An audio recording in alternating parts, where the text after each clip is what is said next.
Thank you and welcome to today's session. I am Caitlin Giles McCormick here with the NJEDA. I want to thank you for joining us for today's session on the New Jersey Green Workforce Training Grant Challenge. We do have our experts here that are going to take you through the presentation. I just want to give a second to recognize them. Ahmed Chaudhry, who's the manager of the Wind Institute Research and Development and Training. And then we also have Kathy Uhas, who's the Senior Program Officer with the Wind Institute, and they'll be taking you through this program and answering your questions and getting into some of those specific details. And to officially get us started, I'm going to shift things over to Ahmed. Ahmed, take it away.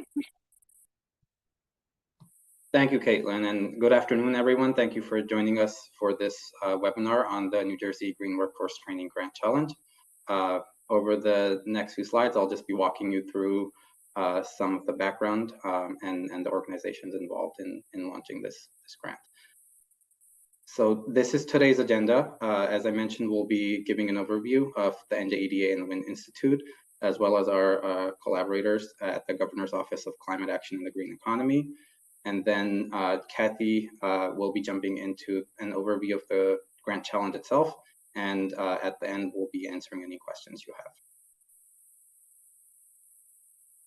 Great, starting off, the NJEDA is a state agency with the mission to grow the state's economy and increase equitable access to opportunity. We do that by supporting high quality job creation, catalyzing investment, and fostering vibrant and inclusive community development. We are working in partnership with a diverse range of stakeholders and industries to implement initiatives that improve the quality of life of our residents, enhance economic vitality of our state, and strengthen our long-term economic competitiveness. As means of doing that, we offer a number of initiatives, as mentioned, including small business financing, community revitalization grants, real estate development supports, as well as strategic industry supports and other resources. The Wind Institute for Innovation and Training has a mission of accelerating the development of a robust and diverse offshore wind workforce and championing research and innovation that unlocks the potential of the offshore wind industry here in New Jersey. We do that by galvanizing cross-organizational efforts across 4 key areas, including offering training programs that prepare our residents for high wage and high growth jobs while focusing on our overburdened communities. As an example of our efforts, last year we awarded 5 organizations and their partners to implement workforce training programs through our Offshore Wind Workforce and Skills Development Grant Challenge. Our second area of focus is education, and we regularly build public engagement and education opportunities on the science and benefits of offshore wind farms. Just a few weeks ago in June this year, we hosted 3 offshore wind open houses in North Central and South Jersey that were open to the public.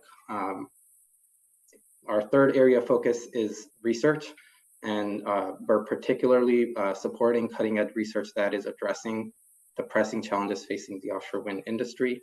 We have a Wind Institute fellowship program through which we partner with 8 research universities and offer opportunities to undergraduate and graduate students to conduct paid independent research in offshore wind over an academic year, as one example of the types of programming that we're doing.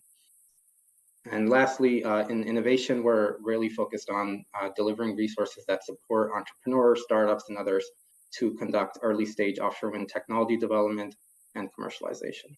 And we're working towards a number of initiatives that can support innovation outcomes in the offshore wind industry. Collaborating with the Governor's Office of Climate Action and the Green Economy, which seeks to provide strategic leadership and vision for addressing climate change and supporting the transition to green jobs and the green economy, while paving the way for our state to support a clean energy future and commitment to environmental justice and equity. As part of this effort, the state released a report through its Council on the Green Economy, which was convened to support the New Jersey's growing green economy and addressing the state's robust climate and clean energy policy accomplishments. And this report, called Green Jobs for a Sustainable Future, was released in 2022 and defined key green economy sectors, including environmental infrastructure, grid infrastructure and storage, renewable generation and clean fuels, energy efficiency, and alternative vehicles. Next, I'll hand it over to my colleague Kathy to get into the specifics of this grant challenge. Thank you, Ahmed. So the NJEDA approved a new competitive grant opportunity in April 2024 to develop or expand workforce training programs that prepare New Jerseyans for jobs in the green economy with a focus on New Jersey's overburdened communities. The design of the grant challenge includes the following. There is a total of $7 million in funding available, with awards ranging from $250,000 to $1.5 million. Private and nonprofit entities are eligible to apply as primary applicant. Applicant teams are required to include a community-based organization serving New Jersey's overburdened communities. And we'll go into more detail on those later on in the presentation. Programs are required to include direct workforce training and, where relevant, wraparound support such as access to career services, mentorship, family services, and transportation. Programs must focus on one or two, but no more than two of the eligible green economy industries, and we'll go into more detail in the on the eligible green economies later on in the presentation. And the EDA expects to make multiple awards. There are two funding sources for this grant challenge. So therefore, $2.65 million is earmarked to fund offshore wind programs, and $4.35 million is earmarked to fund proposals across all eligible green economies and those green economy industries, and those include offshore wind, other renewable energy technologies, green design and construction, environmental and green infrastructure, grid resilience, clean transportation, and energy efficiency. And later on in the presentation, we will go into each one of these in more detail to give you a good idea of what those green economy industries are. The grant challenge is open to all entities that can design and execute workforce and skills training programs, including but not limited to community-based organizations, nonprofit or private workforce training organizations, labor unions, technical high schools, county colleges, other nonprofit organizations, regional workforce development boards, and for-profit companies. All applicants must include at least one community-based organization with demonstrated experience serving a New Jersey overburdened community as defined by New Jersey's environmental justice law. The CBO can be the primary applicant or a collaborator in this application. If the CBO is a collaborator, the applicant must submit a signed letter of intent from the CBO stating that they are a strategic collaborator, the role of the CBO, and the budget amount allocated to the CBO. To identify an area that is designated as an overburdened community, the New Jersey Department of Environmental Protection has a mapping tool, which the map on this slide originated from. We will go over how to use the mapping tool later in the presentation. For the purpose of this grant challenge, a CBO is defined as a 501c3 nonprofit organization.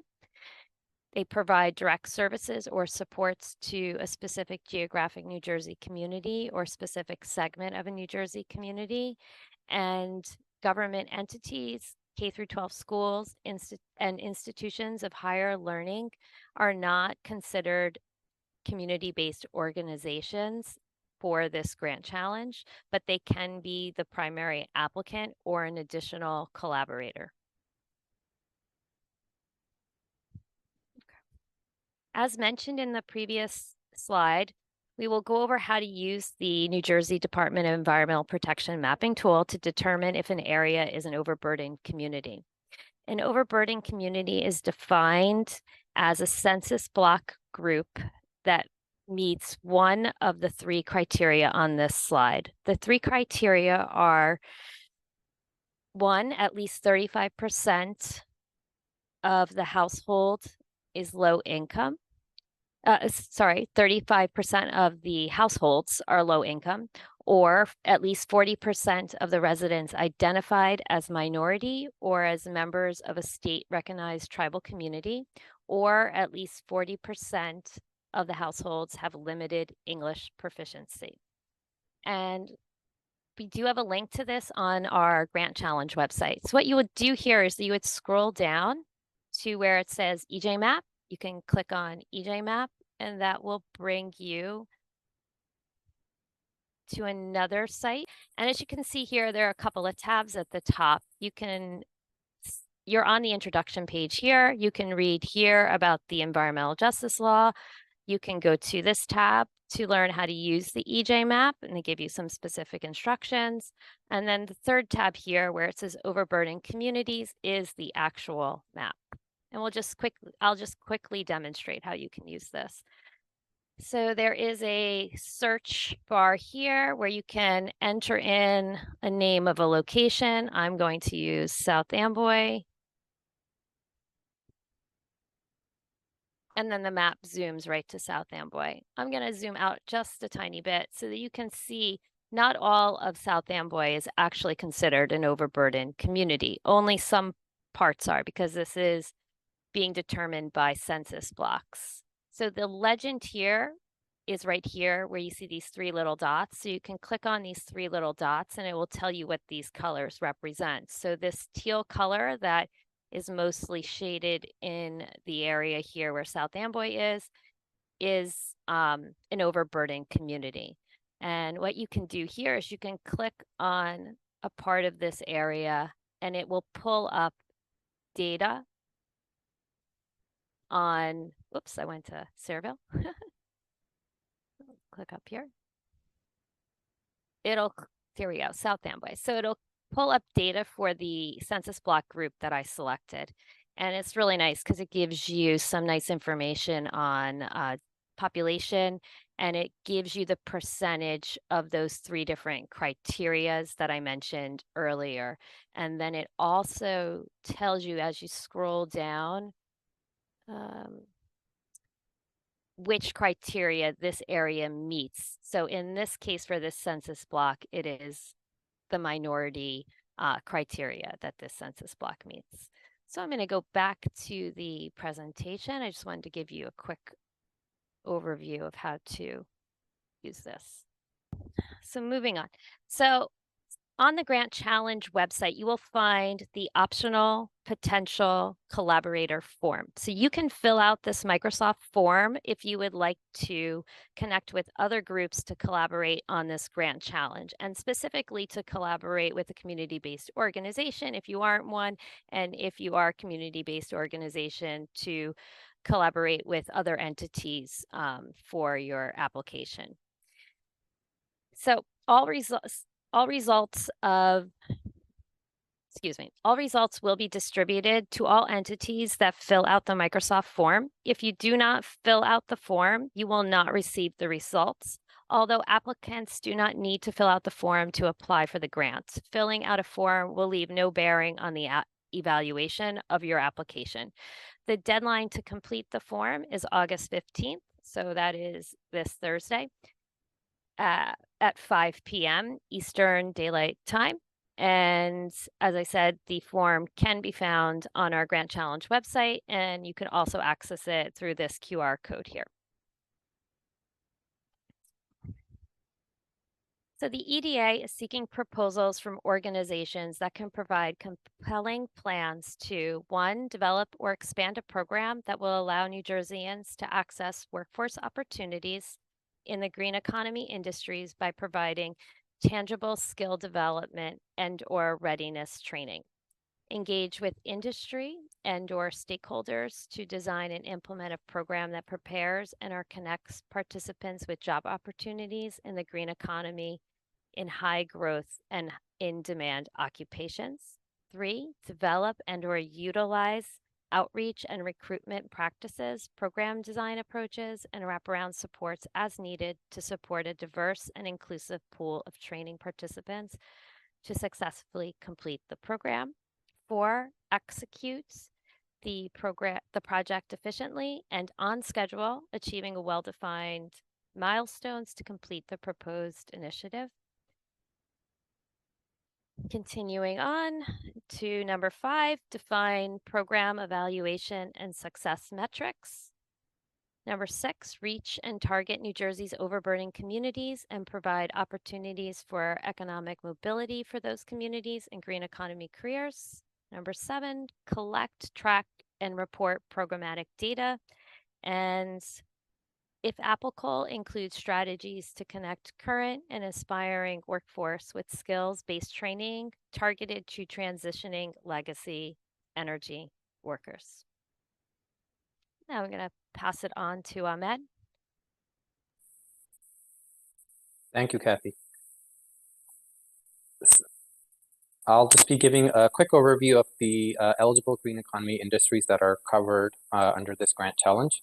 They are listed here, and applicants can propose to focus on 1 or 2, but no more than 2 of these eligible green economy industries. Next slide. So starting off with offshore wind, this industry is inclusive of all careers that are focused on the development and generation of offshore wind energy. Relevant occupations can include, but are not limited to, component manufacturing jobs, fabrication and assembly jobs, energy engineering roles, maritime roles, environmental surveying, logistics, and other associated construction and operations roles in the offshore wind sector. Next slide. For the other renewable energy technologies, this is inclusive of careers in all other renewable energy industries outside of offshore wind. So this includes solar, geothermal, hydropower, marine, and biomass energy.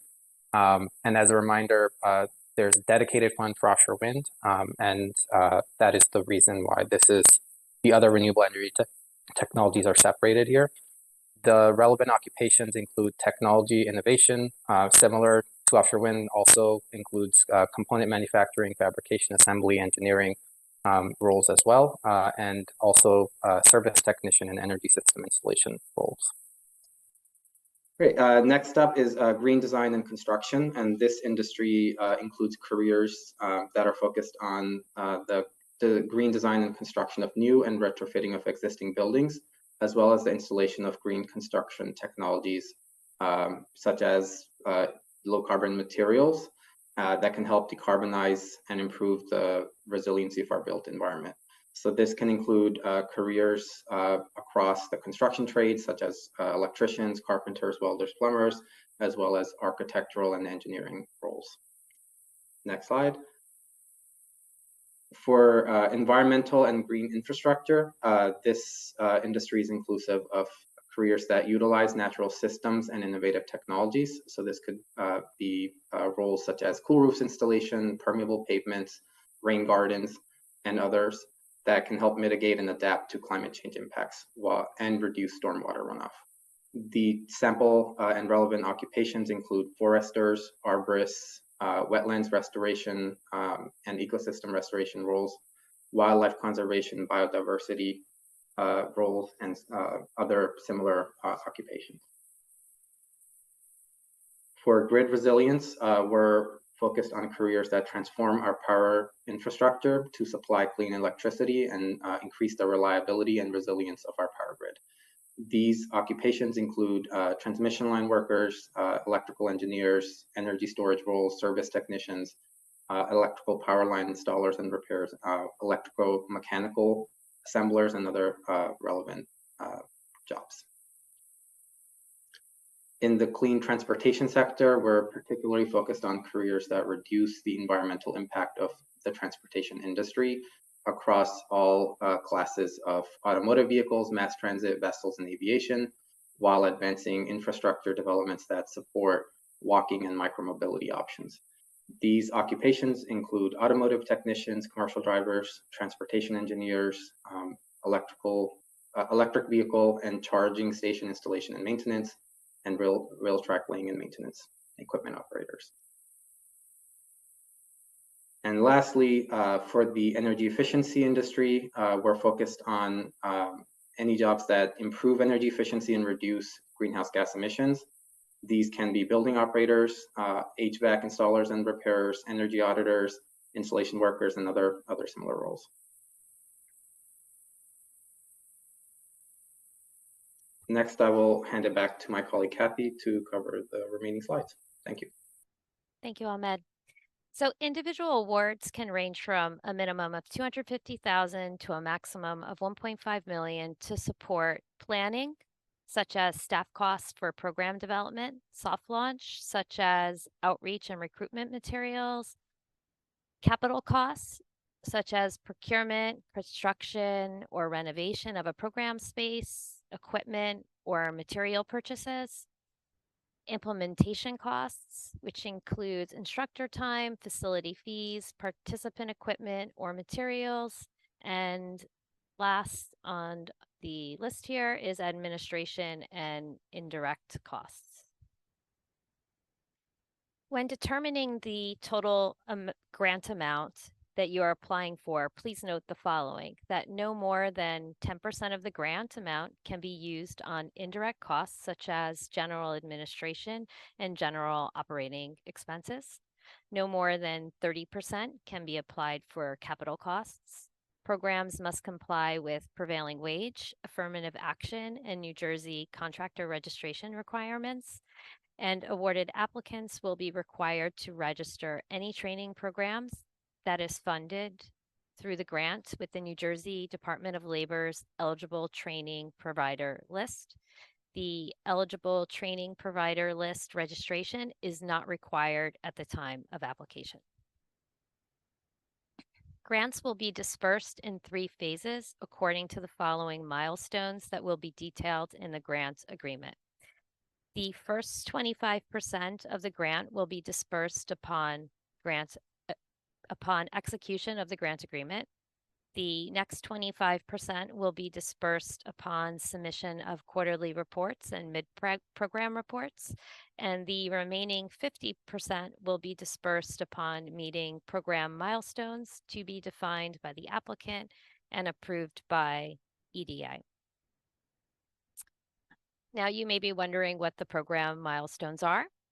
There should be no more than 5 specific program milestones and deliverables, and those shall be defined by the applicant in their application. Milestones and deliverables should occur between the mid-program report and the end of the grant period.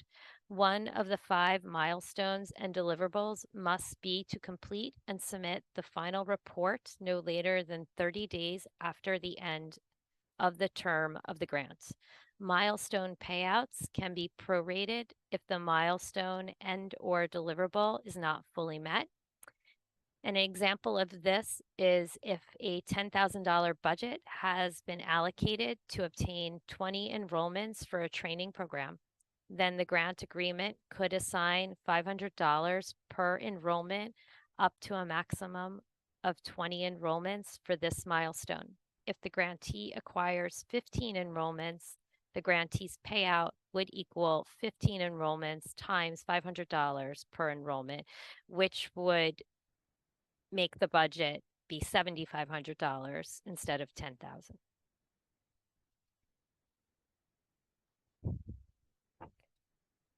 In the online application portal, there are documents that you will include in your application when it is indicated, and these are a list of those potential documents. You have the certificate of alternate name, if that is applicable, excuse me. You have the primary applicant's organizational formation documents, the tax clearance certificate. It is required, but not at the time of the application. Although if you have it, you can certainly upload it in the application portal. The religious affiliation document, if it's applicable. Signed letter from the applicant's CBO confirming their role, or a signed letter from the primary applicant confirming their status as a CBO. The narrative response, which is a minimum of 10 pages and a maximum of 20 pages.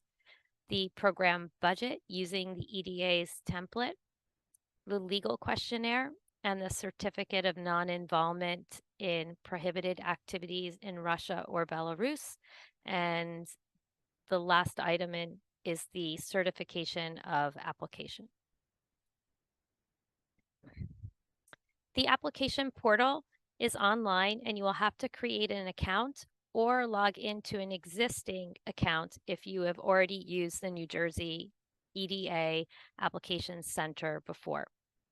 So if you need to register, you can go to the NJEDA Application Center and register. You can also sign in if you currently have an account with your username and email.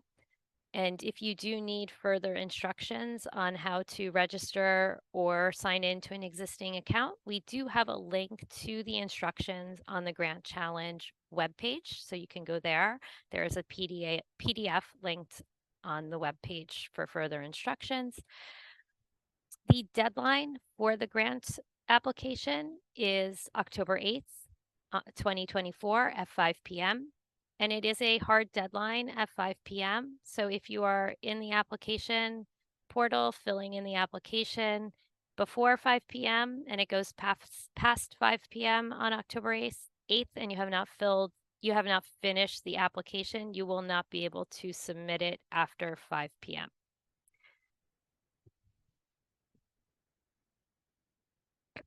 After the application has closed, EDA staff will review all applications for completeness and compliance with required documentation and the minimum requirements. Applications will be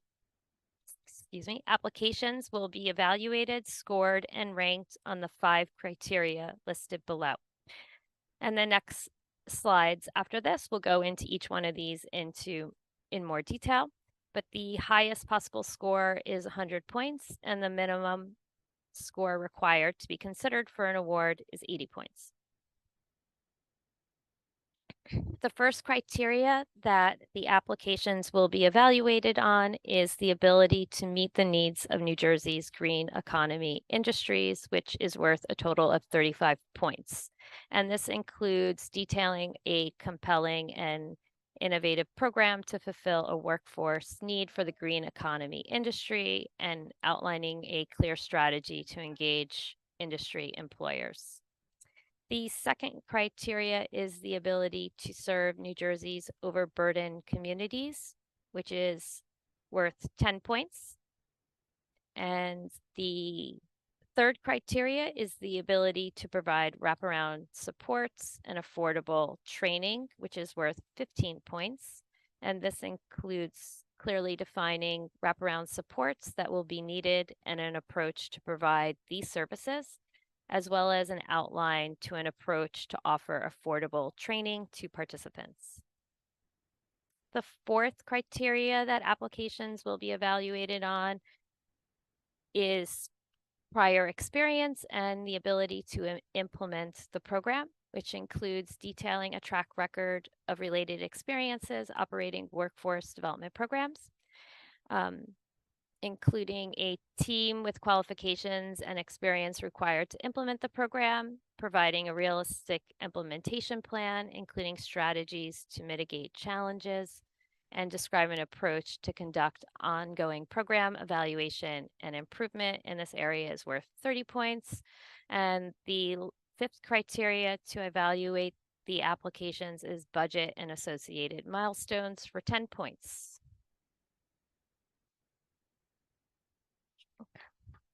We will have a Q&A session at the end of today's webinar. And after today's webinar, if you still have further questions, you will have an opportunity to ask those questions about the grant challenge. You can ask a question after today's webinar by sending your written question to windinstitute@njeda.gov. So we will only be accepting questions via email through the Wind Institute email address. And in the subject line, please put questions-New Jersey Green Workforce Training Grant Challenge in that email. The final due date for questions is September 6th, 2024 at 5 p.m. And EDA will post answers on the Green Workforce Training Grant Challenge website by 5 p.m. on September 16th. The final application due date is October 8th at 5 p.m. The timeline of the grant challenge is on this slide for your reference for the important dates from August to October. On August 1st, we put out the notice of funding availability, and this was posted on the EDA's website. On August 8th, the application launched at 10 a.m. And today we are having our webinar. On September 6th, is the closing of the opportunity to submit questions, and that's at 5 p.m. on September 6th. And then the Q&A will be posted on the EDA website by September 16th. And then finally, the application will close on October 8th at 5 p.m. If you would like additional information about the Grant Challenge, please go to the Grant Challenge webpage, which is found here in the URL as well as in the QR code. And if you would like to learn more about the Wind Institute, we also have our website listed on this slide. And thank you. And at this time, we will be able to answer any questions that may have come in.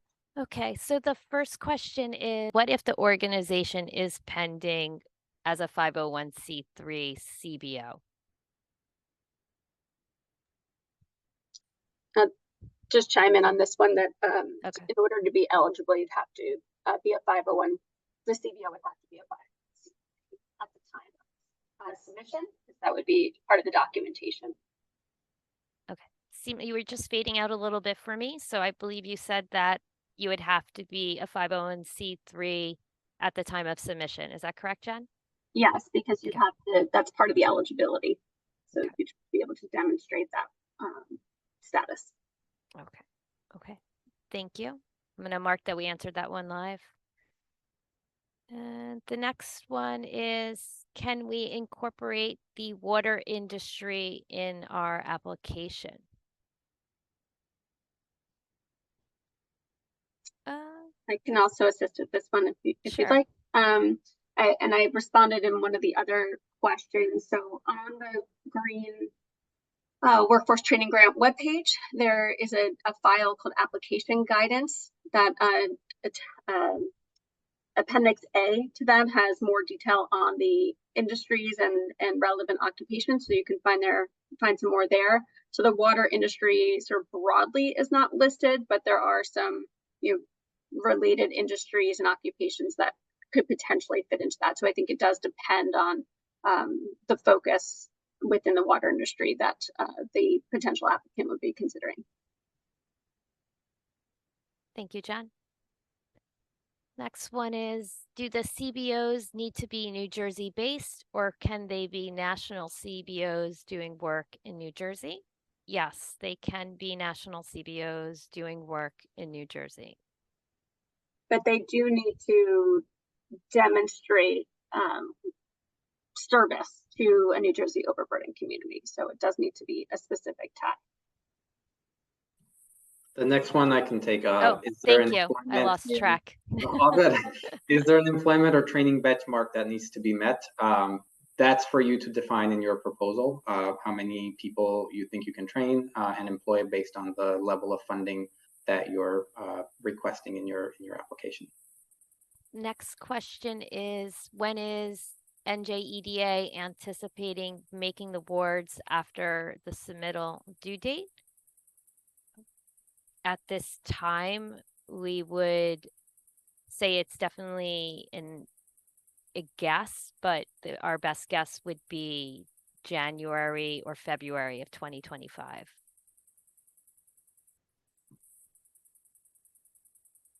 Are there any requirements for matching funds? There are no requirements for matching funds. Next one is, can funding be used to pay for the industry recognized credential received by the participants? Can funding be used to pay for the industry credential received by the participants? I think I mean, I believe the answer would be yes. Let me just sort of weigh in on my interpretation of that question. So if that means that you will need to purchase a certain type of, curriculum in order to deliver the training, or there's a test that the participants need to take in order to receive the credential, and there's a fee associated with that, then yes, the funding can be used to cover those costs. The next one is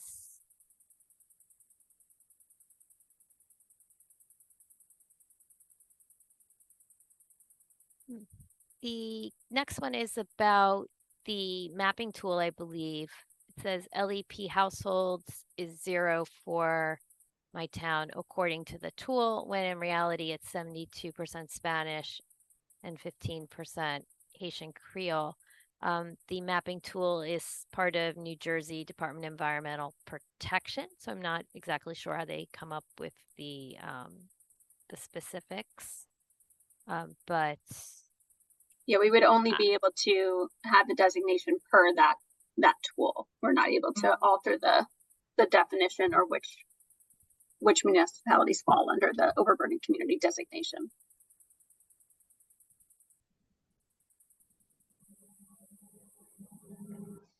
The next one is, when would grant awards be announced and deployed?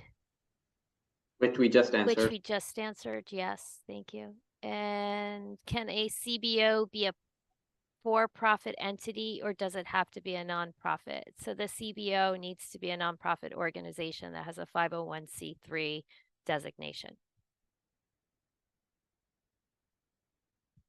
The next one is Salem County Windport is currently inactive after Orsted left. How do we know what jobs to train for? So we have put in, as I said before, an Appendix A on that application guidance has some more information about industries, and Ahmed had gone through the industries before. So those are the occupations that we see as being the focus areas for this grant challenge. The next question is, what is the launch date once awarded? If we do award, if we do make awards in January or February of 2025, then we will need some time to just finalize grant agreements between the two organizations, EDA and the grantee, and that could take a month or two after that.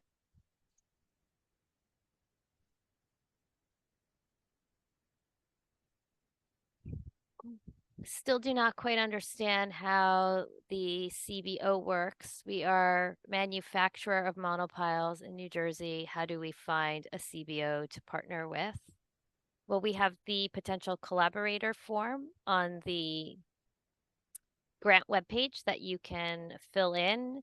And once you fill that in, you will receive any of the results that we have received, and hopefully hopefully CBOs will also fill in that Microsoft form, indicating that they would like to find entities to partner with. So that is one way to find a community-based organization.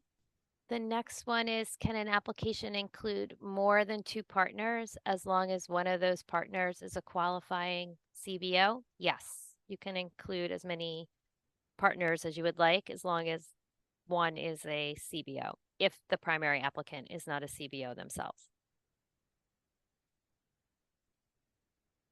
Okay. The next one is, I'm interested in understanding how the opportunity seeks to utilize technology in the projects you're supporting. Are there specific tools or platforms you're hoping to incorporate, or any particular areas where you see technology playing a key role? Don't have any specifics for that or any requirements tied to that. Certainly, technology plays a role in almost everything we do these days. So that could be part of the proposal, but there's no requirements for it. Next one, in energy efficiency, there are a number of occupations, including building operation and maintenance, HVAC, Energy Star, energy auditor, etc. Do we need to work on all of them, or can they just select some? You can just select some. You do not need to select all of them. Where can I find the evaluation criteria?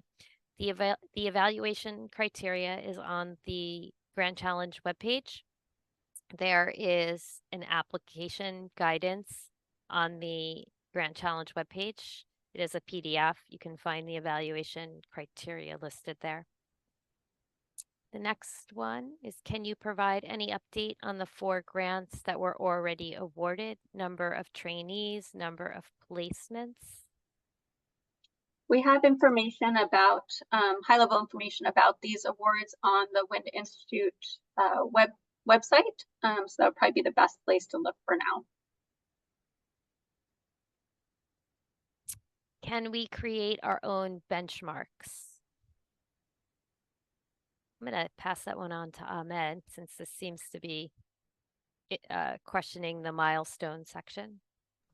Yeah, so as part of the 5 milestones, one of those 5 have to be a final report, but the other 4 milestones can be developed based on the specific metrics you want to set for the training program you're proposing to implement. So that's, you can definitely create your own benchmarks utilizing those 4 milestones and propose any other training outcomes that you would want to associate with the outcomes. Thank you. The slide mentioned that support services could be included. Does that include all types of wraparound services, or are there limitations? No, that includes all types of wraparound support services. There are no limitations on this. Does the applicant need a COI? If so, what are the limits needed? I'm unfamiliar with the COI. I think COI is certificate of insurance. Oh, yes, you will need insurance. That will be spelled out in the grant agreement. Looks like there's one more question. Are wraparound services required for grant consideration? They are part of the evaluation criteria, and I don't know who wanted to answer. Yeah, I mean, we've listed it as needed. So depending on the population that you are looking to serve, that is, we are anticipating that is would, you know, be part of it, and that part, so therefore it's part of our evaluation of the proposal. I just wanted to take one more moment just to maybe in different phrasing explain the CBO since requirements, since I did see there was a number of questions related to it. So if you do not meet the CBO designation for this grant challenge, you can still be part of an applicant team. You could be the primary applicant, you could be another collaborator, as was asked before. Can you have more than one collaborator on your team? And the answer is yes. So you don't have to be a CBO meeting the definition that we've laid out to be part of this grant challenge. However, if you are the primary applicant and you do not meet the definition for this grant challenge of the CBO, then you also have to have a collaborator that does meet that definition on your applicant team. You can have other collaborators as well, but that needs to be one of the members, the collaborators of your team. So hopefully that clarifies things. And also there's additional information in that application guidance file that we have on the green training grant webpage.